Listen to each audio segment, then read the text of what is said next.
Dear Dance, it was you who made me weep, with eyes pinning carefully at each reflective look, making sense of every crease during every leap.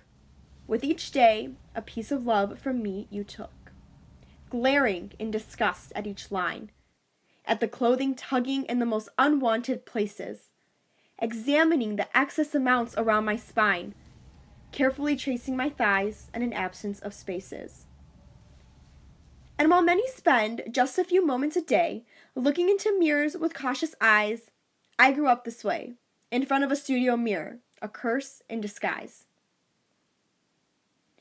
And it was you, Dance, who made me so appalled at the appearance of my legs, with heart racing and tears forming at each quick glance.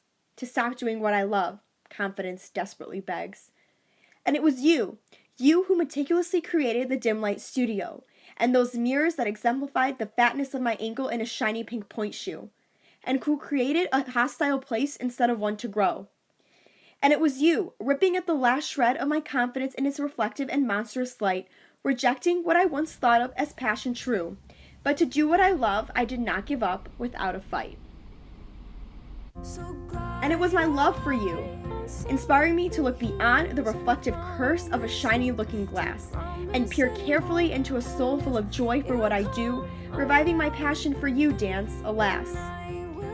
Now I carefully jump, twirl, and leap without attention to the mirror in front of me, a prior enemy, as my love for you has overcome the mirror, although the battle was steep, making it nothing but an unwanted memory.